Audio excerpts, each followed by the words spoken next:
Western science is beginning to find evidence and catch up with a lot of what this Eastern philosophy has known for a really long time. There's actually something very powerful in what's going on in here, and that's worth investigating. The more control we have in our mind, the more power we have in our life. Yoga has really the capacity to change your brain.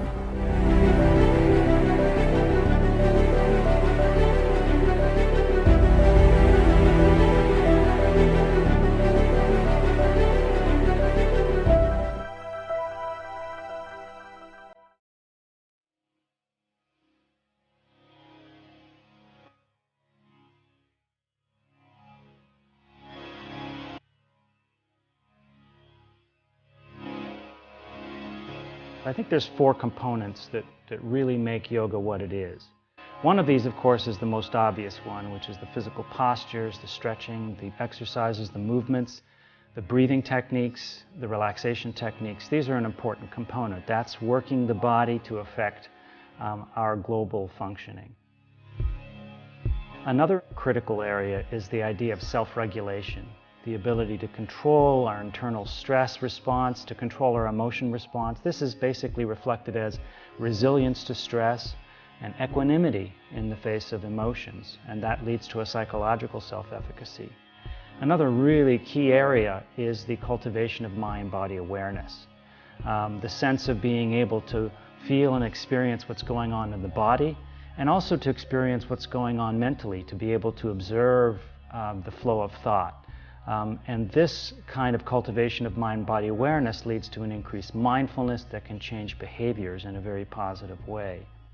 And then the final component, which is really reflecting the traditional origins of yoga, is the idea of experiencing these deeper states, these spiritual states, if you will, transcendent states.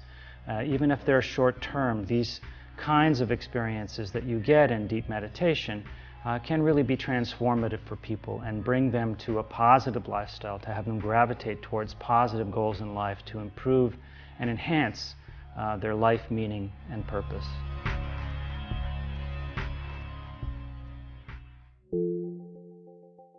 For those who have experienced the benefits of yoga for themselves, they don't need any evidence, they don't need any research to convince them that yoga can help. However, there are others who do like a little bit more of a robust, scientific, systematic way of looking at what's actually going on, rather than the anecdotal evidence that so many people give. So what I've been doing recently is research in the field of yoga for depression and anxiety disorders. The most significant result that we found was the reduction in measures of depression. So we compared the group of people who were doing the yoga practice. It was done over 6 weeks, and the control group was continuing with their regular treatment. And we saw a significant difference between the two groups. We saw a 33% reduction in the group of people who were doing the yoga practice. We saw a significant reduction in scores in anxiety, in overall psychological distress. We saw an increase in resilience. That's a really important measure in mental health. We saw increases in the frequency of positive experiences that people were reporting, and conversely, a reduction in the frequency of negative experiences. The average amount of yoga that people were doing was 12 minutes on a regular basis, most days of the week over 6 weeks. Probably the most important measures were the reduction of the depression and the anxiety scores, but each of the other measures gives us a much more overall picture of improvements in mental health. The evidence supports the whole idea that if people do something that includes movement, breath, mindful attention and relaxation, using the framework of yoga, a little bit each day really does bring about some pretty significant results.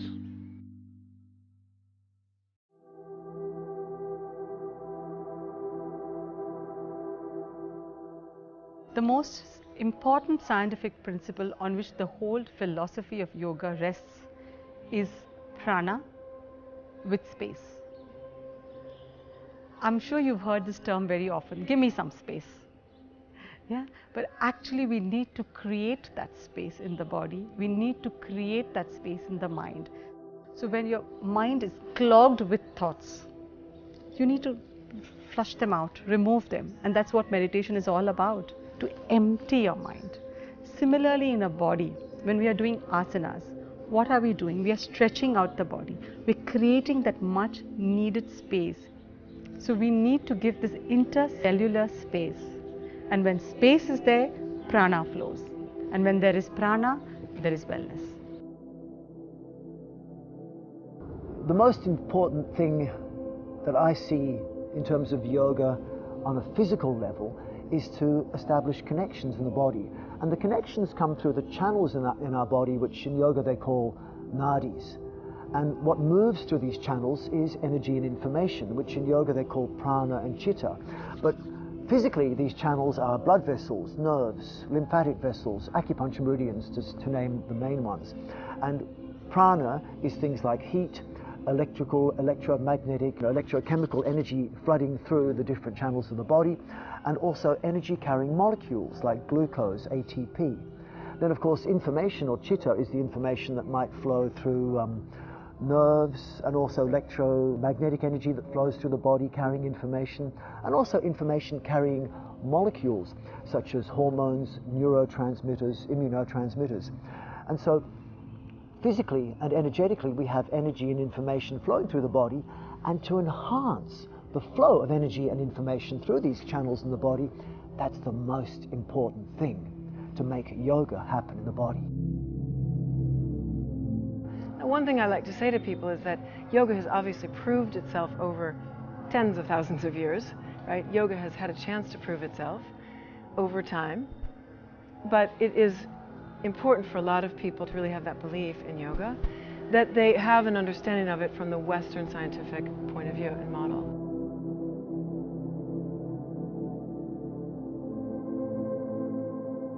In terms of the evidence that's there for the psychophysiological effects of yoga practices, I think historically, even going back to the 50s, there's a lot of research that shows the ability of these practices to enable people to manage their stress response, the stress system. And this is one of the major reasons why yoga people practice yoga. It's to enable them to cope with stress and emotion in a big way. It's one of the biggest reasons why people come to yoga classes, is to cope with stress.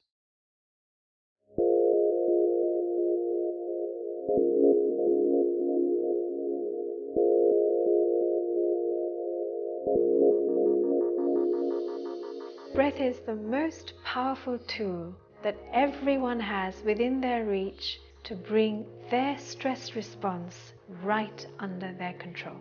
The most direct way of doing that is by taking fewer breaths within a period of time and trying to fill your lungs and expand your lung volume with every single breath, and trying to increase that as far as you can from one breath to the next.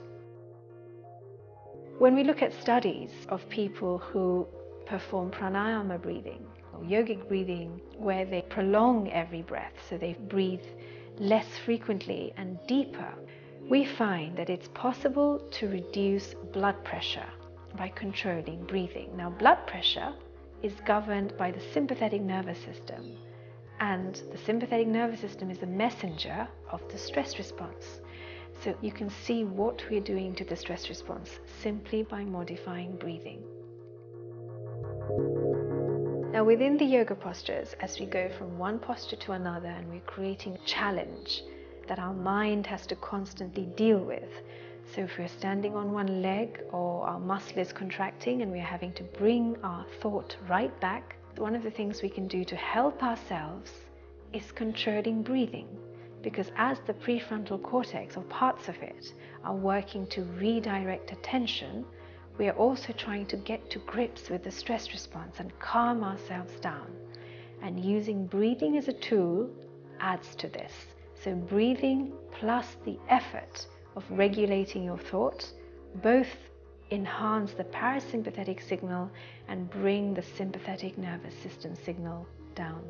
And hence, Moving out of the yoga studio, this reflects on life in general. So when we are faced with a stressful situation, we remember to do exactly the same thing we did in that yoga room, which is control the breathing and redirect attention using our mind, using the parts of the prefrontal cortex.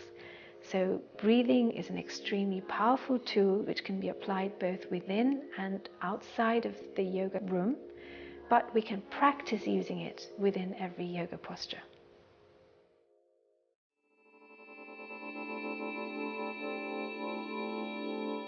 So yoga, it strengthens the power of the mind. And the more control we have in our mind, in a sense of the conscious mind, covering or actually controlling subconscious programs that take us off track, the more power we have in that mind, the more power we have in our life to control not just our physiology, but where we are in the world and how we connect with the rest of the world, because it's all through the nervous system. The biology that I teach, epigenetics, the new science, is all revealing that the mind is the ultimate control of our health and our biology. And we've been looking at genes as the issue. It turns out only 1% of illness is related to genes. 90% of illness is related to stress. And what's stress? It's the mind overworking in a sense of fear and just being lost in the world of so many things going on. And yoga brings it into a focus. I think the most interesting thing is what it shows about neuroscience, neurology, and how yoga has really the capacity to change your brain. And if it changes your brain, it changes your neurology, it changes your nervous system, it changes your physiology. It could potentially change anything inside of you that might need changing or transforming. The two areas of research that are really cutting edge currently, one of them is neuroimaging, the ability of these large machines that can peer right into the brain activity and look at very discrete areas of the brain and look at changes in brain activity and also changes in brain structure. And what we're finding is that these meditative practices can indeed change brain activity. When you focus your attention, you change brain activity in a very discrete way. Not only that, but over time, you actually change brain structure through what's called brain plasticity. And that means you end up with a brain that is conducive to the benefits and the practices that come along with contemplative practices like yoga and meditation. And you can see changes in the stress system as reflected in the nervous system.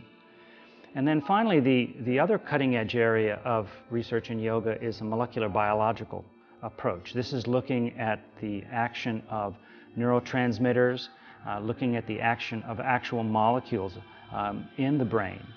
So for example, there are studies that show that a major neurotransmitter is affected after a single yoga class.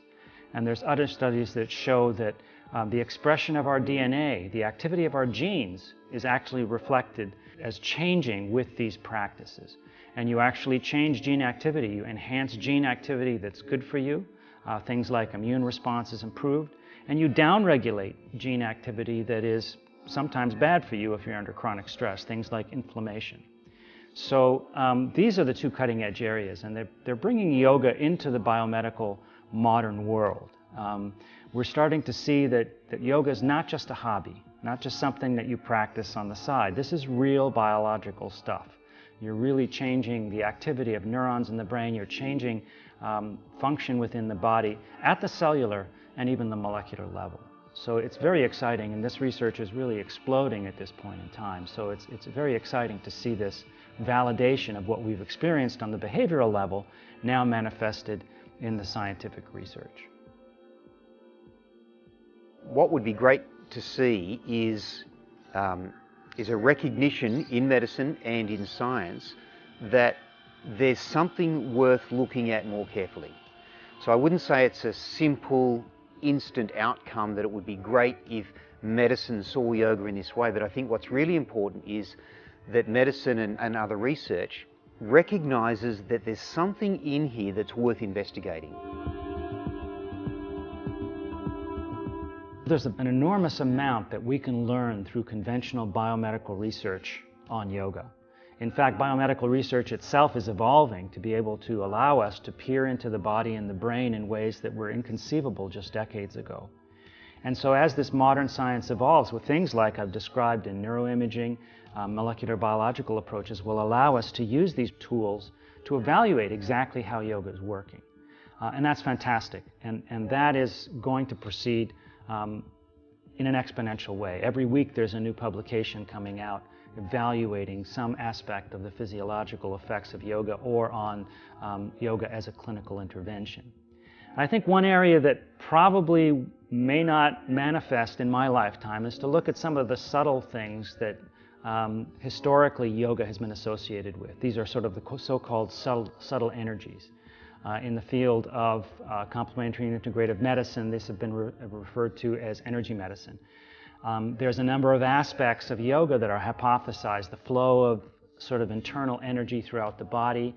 There's these energy centers, or called chakras, that are said to be there in the body that are affected by yoga practice. And we currently don't have the instruments that can really measure this energy flow or these energy centers, if they exist. And that is going to be difficult to measure. But I'm not too concerned about that, because what we're really getting with the biomedical research is what we really need right now, practically speaking. And that is the evidence to show that these practices have real and powerful changes. And they can make people's behavior go in the proper direction for health, well-being, and actually behavior in society. Yoga began as a reaction against the urban environment and the enslavement and exploitation of animals and damming of rivers. Around 10,000 years ago, when we human beings shifted from living aligned with nature and in harmony with nature to wanting to control nature, there was a group of us who said, I don't know if that's the way that's going to ultimately bring happiness. And they held back. And as more and more cities developed, those people we call yogis now retreated into the forests and the jungles and the mountains to see if there was a better way to achieve happiness and bliss and the knowledge of who we really are. Yoga has a great capacity to help people heal and help people overcome challenges. But I think it's also important that we don't, let's say, get stuck there, because ultimately yoga is about self-realization. So let's use it to get better, or let's use it to heal, but then let's keep going with yoga to really get to the juice of yoga, which is to really know the truth of who you are. And I don't know if you can really quantify that through Western science. Still, it's great that Western science is bringing more people to the practice, because it's giving them a language that they need in order to enter. Yeah. For me, the yoga practice went from the physical mental realm to the energetic emotional realm to the psychic symbolic. It was a very practical practice that evolved emotionally and then opened me up spiritually. And at one point there was just, well, now what? And it was service. It was always service. It was take everything that you've learned and take it off the mat, get it out of your house and bring it out into the world where it actually matters. A lot of the teaching of yoga is about invisible realities that have been seen by deeper faculties. This is where modern science doesn't quite see what yoga is seeing. What they're seeing is interesting, but they don't see that there are other faculties of seeing. The word Veda, from which yoga comes, means to see and gives us video. And what a guru gives, or a teacher gives, is darshan, a vision that might not have been obvious at first.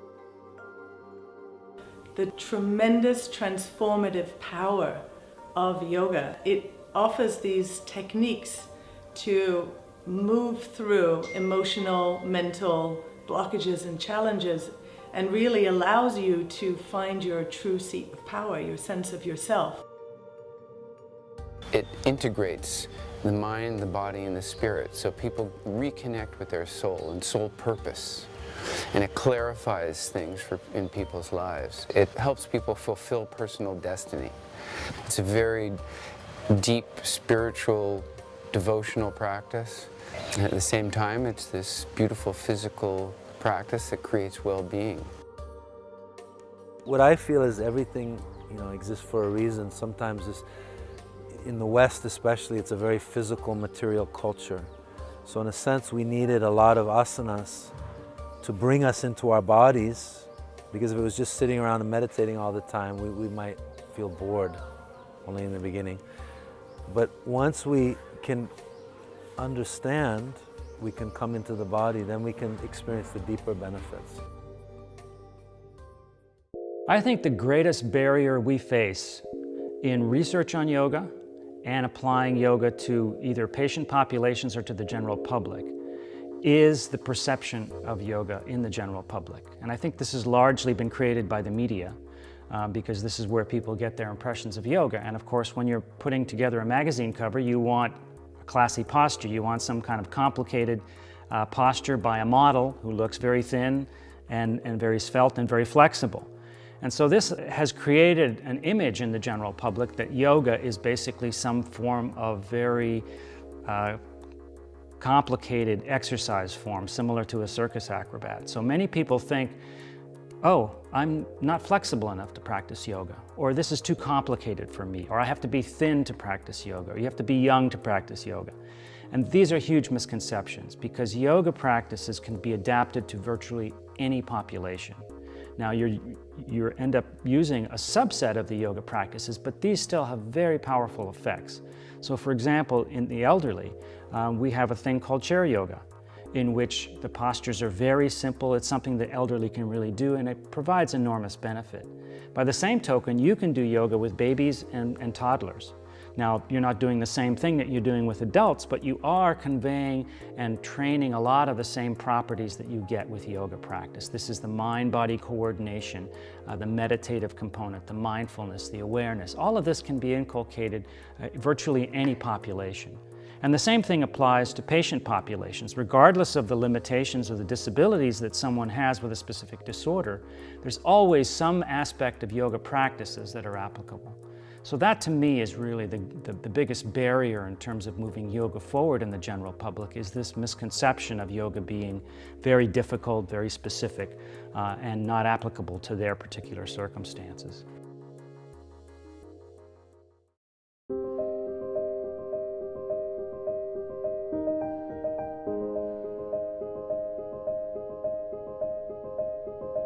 The world is undergoing a transition, and that's why we see all the chaos that's going on in the world. It basically says the way we have been living on this planet is not sustainable, and that we're undermining the ecosystem. For us to survive, we have to profoundly change the foundation of human behavior, because we're radically undermining the environment. What is the resolution? The answer is to change the way we respond to life on this planet. To understand that we are more powerful than we ever thought. If we took that power and used it in a way of harmony, connectedness, union, the fundamental definition of yoga is union. This is the union, first, of the individual, healing themselves in the sense of taking back the power over their behavior. When we strengthen ourselves as individuals, then the collective nature of individuals is much stronger and then has a greater influence on the planet. So those that engage in yoga are actually engaged in a practice of evolution. Those are the ones that said, yes, I will fix myself so I am in harmony and I am in health. And when those around me are doing the same, harmony and health will be just a natural characteristic of the world we live in. I think we're at a very special time in society. We are seeing an explosive increase in the popularity of yoga and contemplative practices like mindfulness. This has enormous impact for society.